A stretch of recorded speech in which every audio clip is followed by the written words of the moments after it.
Are you ready for a good time? Are you ready for a good time? Welcome, ladies and gentlemen, to an AEW review. This is what I would have been saying, but right now I'm doing a Smackdown WWE review. I don't really review WWE. I do talk about it, but I don't review it, mainly because I don't have the time to do a review. I only have time like around Wednesdays. That's why I do the AEW reviews. But I'm like, you know what? I need to post more videos. I need to put more bangers in my YouTube channel, so fuck it. We'll do a Smackdown review. So in comes in Pat McAfee, who is back from an injury that was caused by Baron Corbin, who challenges him at SummerSlam, and he returns. Everybody loves Pat McAfee. I love Pat McAfee.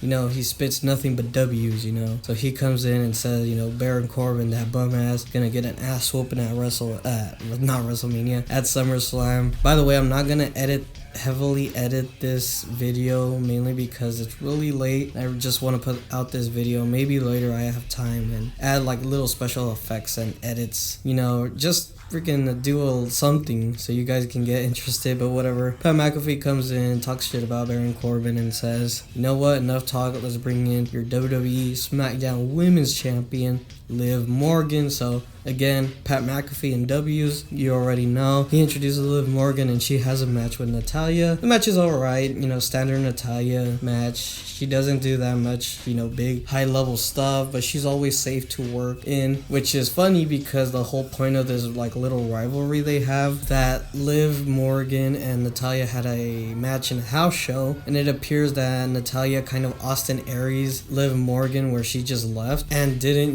she no-sold the finisher that she was supposed to, sell. And this, of course, caused everybody on Twitter to be like, oh, Natalya, she's unsafe, she's this and that. And of course, she played it as a heel. A lot of people, even TJ Wilson, and I think that's his name, aka Tyson Kidd, they were responding in Twitter like, this isn't the Natalya I know, this is someone else, or she's changed. So this is this big thing with Natalya. The match was alright, as I said. Liv Morgan was able to get the W with her finisher, the Oblivion, and yeah, basically this is for her to prepare herself. She is going to get a face-to-face confrontation next SmackDown with Ronda Rousey, which is going to be really interesting because I want to see what they do with Ronda Rousey. But yeah, good stuff with that. After that, we got a promo with Theory. He talks about how he's the youngest Money in the Bank winner and all this stuff, till Paul Heyman comes in, says, you're better than Kayla Braxton, Paul Heyman shtick, and then says basically to Theory, you shouldn't cash into,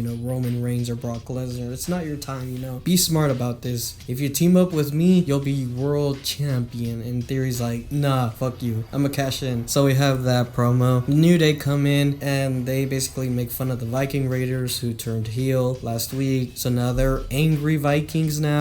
They dress up as them. If only I could get a photo available for you guys to see, but I didn't. But anyways, they have that. The Viking Raiders come in as a response of the New Day making fun of them, but they get ambushed by Jinder Mahal and Shanky. And of course, the Viking Raiders had to, leave because they were going to get outnumbered. The New Day celebrate with Shanky. Jinder Mahal is over there wondering, I'm a former world champion, what the hell am I doing? All this stuff. Good segment. After that, we got a segment with Walter, aka Gunther, aka Walter Gunther Walter, and Ludwig Kaiser. Gunther, of course, talks about the loss that Ludwig Kaiser got with Shinsuke Nakamura, so I'm pretty sure we're gonna get Gunther versus Shinsuke Nakamura at SummerSlam. And also talks about the chops that he gave to Ludwig Kaiser after, losing the match. And he says that he's doing it because he has to learn, and he respects nothing but W's, nothing about L's and all that stuff. Ludwig Kaiser is like, no, I'm sorry in German. Gunther is like, no, you gotta respect me, take off,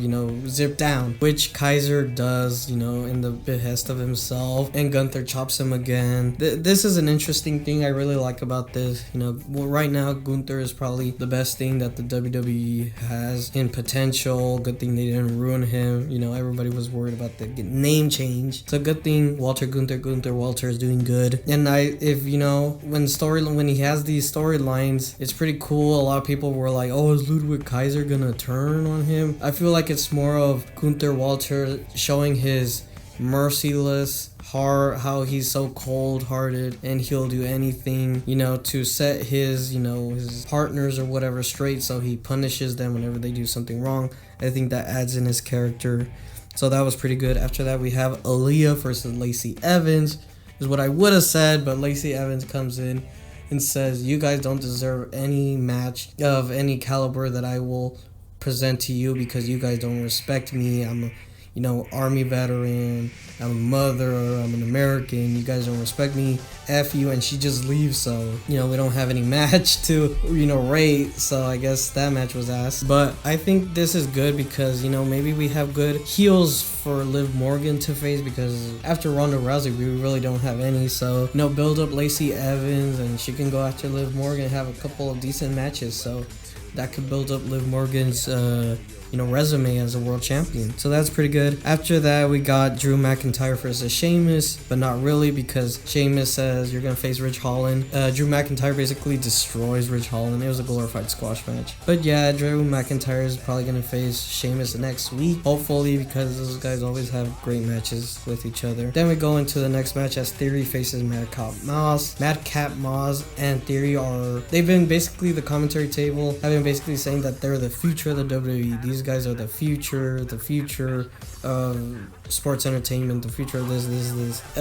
Theory, I believe, Madcap Moss, he has one of the most generic theme musics any wrestler or superstar could ever have. It's so generic, but it's not Moss's fault. The match was alright. There were some cool moments in this match. These guys couldn't really go to the limit that they could have to have a better match, and this basically explains why, because Theory goes in for the Money in the Bank briefcase. He powders out. Rich Holland's like, Madcap Moss is like, what's happening? And he gets hit with the Money in the Bank briefcase, and he says to the audience, no, fuck you guys, I ain't gonna wrestle him. I'm out. And Pat McAfee's like, well, why isn't he wrestling? And Michael Cole's like, aren't you surprised? Of course he would do something like this. So that was pretty cool. Sami Zayn comes in and basically talks to Theory, says, you shouldn't cash in the Money in the Bank briefcase. You shouldn't do it. Roman Reigns, he's too superior to you. He's this guy. He's the guy. He's him. You're not him. You shouldn't do it. Theory's like, oh, I'm gonna do it. Then the Usos interrupt, but they're just preparing for their match as Jimmy Uso takes on Angelo Dawkins. Oh, I forgot to say that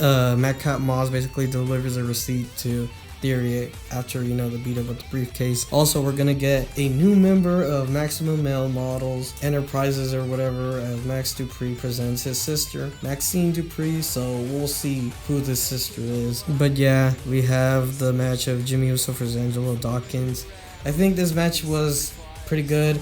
Angelo Dawkins shows, it's not just Montez Ford that everybody's talking about, talk about me too. And he showed in this match he did pretty good. Could he have done better? Probably, but this match was serviceable.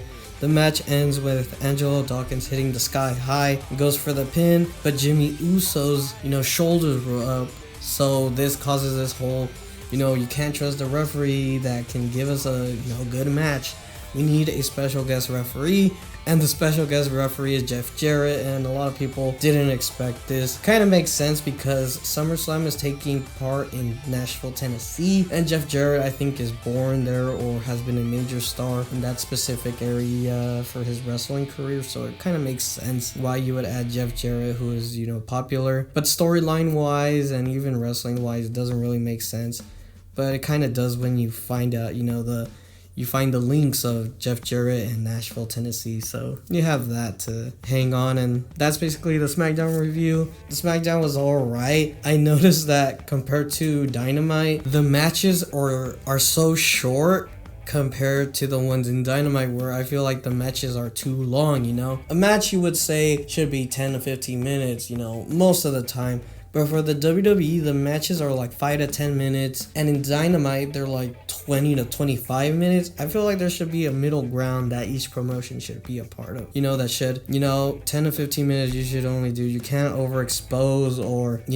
not show enough of the potential of this wrestler that they have. Not everyone, of course, is going to have the same amount of potential, so not everyone should get a 5-minute match or a 25-minute match, but that's basically all I have to say. Yep, this is my Smackdown review. I don't know if I'm gonna do any more of, or if this is gonna be a continual series, because I do review AEW Dynamite, but we'll see how the future of this channel and this little video series holds. So see ya.